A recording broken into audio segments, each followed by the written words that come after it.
What's going on, y'all? Daniel Cunningham, and this is day number 4 of Pain That Heals. First of all, again, I want to continue to show gratitude to the individuals that have contacted me through text messages and through phone calls, and that have just given me a lot of energy and drive and motivation to continue doing what I'm doing. And it's been great feedback. I'm so appreciative of it, as well as those individuals that have liked the videos, the individuals that have subscribed to join me along with this, and those of you that have left comments. I'm so grateful for those things, and continue to do that. Continue to do these things, please, because you don't understand how much of your responses and your comments and your text messages are doing so many great things, and I'm not even talking about just for me. I'm talking about for other people. And so again, thank you so much. Okay, thank you so much. But let's jump right into it. Okay, let's jump right into it.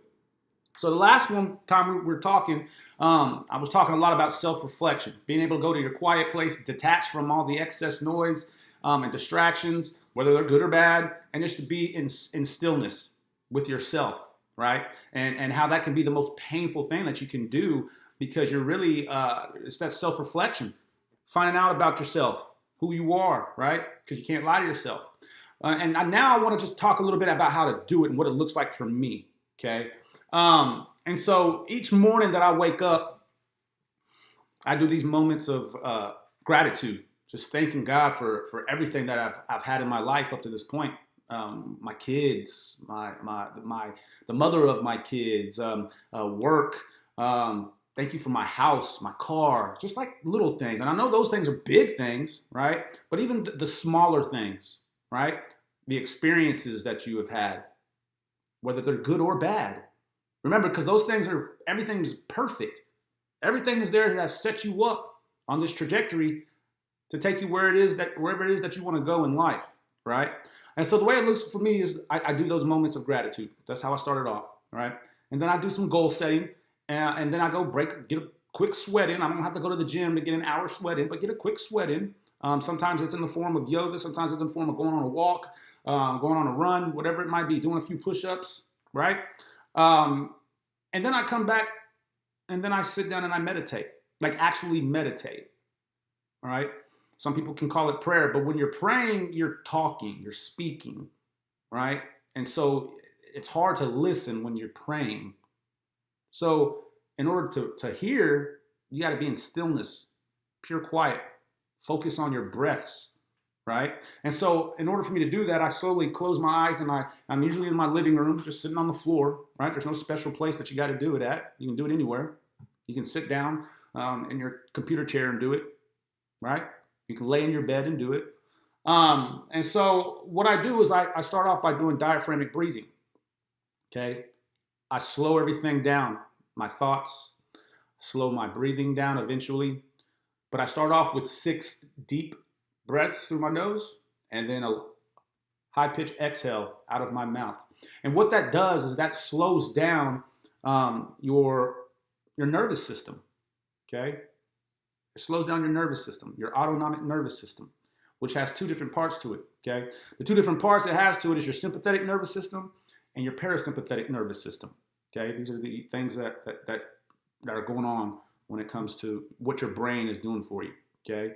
So the sympathetic nervous system is the fight or flight stress signals, right? Whenever we're in stressful situations, the sympathetic nervous system involuntarily kicks in, okay?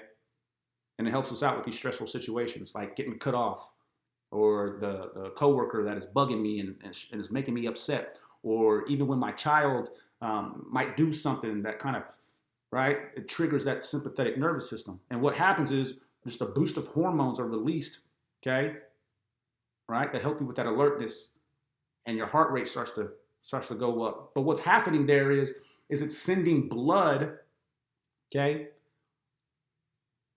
to all your muscles, right?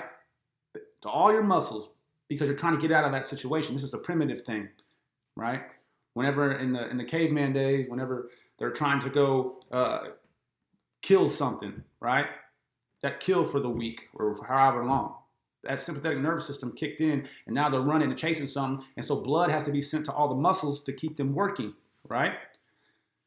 And that also happens when you're scared. That also happens when you're feeling bad, feeling in these stressful situations. And our bodies are not designed to live in those situations for long periods of time. You're not supposed to be like that, right? And so eventually what happens is that your thoughts and your mind really starts to play this ugly game on you. But you can actually trigger the parasympathetic nervous system. You can trigger it. It's not some outside thing that comes to you, right? You can trigger it in any of these situations by breathing, by large inhales and exhales out of your mouth. You can trigger this parasympathetic nervous system, because then what it does is it slows the heart rate down, right? It starts to calm you down, right? And then blood starts to return to the brain, back to these places that your thoughts can actually start to become ideas. And so that's why breathing is so important, okay? Because you can trigger it at any time. Somebody cuts you off, high stressful situation happens. You can calm it all down. As opposed to being the person that's reacting all the time, you're the person that can actually internalize the things that are happening and then respond to it. And the other thing that it does for you too is that it aligns you. It aligns you, just like a chiropractor aligns your back, right? You can align yourself. You can align your thoughts. You can align your head, your heart, and your hand, right? So like when you're aligning your head, okay, basically what you're doing is you're getting in line with yourself, right? You are getting in line with yourself by taking care of that part, okay? When you're aligned your heart, okay, you'll get to the places that you want to get, but might not be necessarily the way you thought you would get there, okay?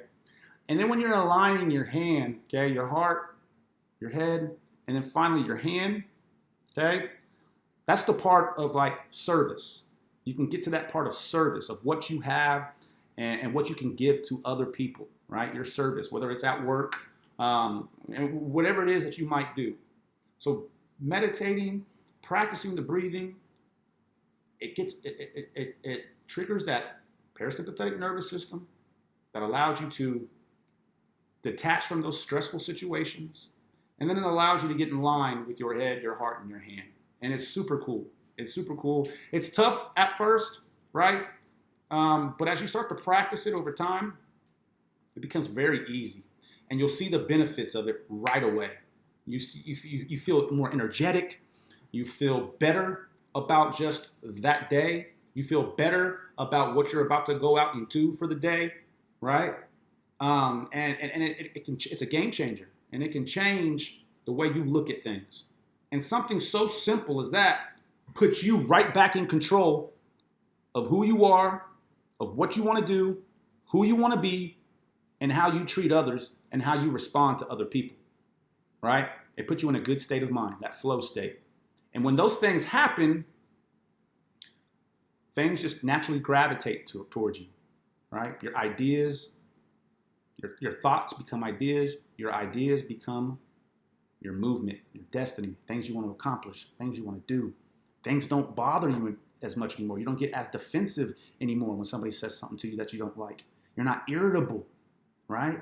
I mean, we all go through these emotions, right? But it's all about how you handle it and how you control it.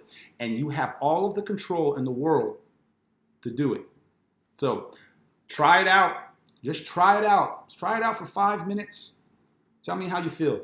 Then work your way up to 10 minutes, then 15 minutes. I usually go about 15 minutes. Today I did for 20 and I didn't even realize it. All right? So try it out. Tell me how you feel afterwards. Tell me what you felt and what you thought about it, right? In the comments. Like the video, okay? Have a wonderful, wonderful Sunday and enjoy your Labor Day. God's blessings to you. Thank you so much for all of you. Have a good one.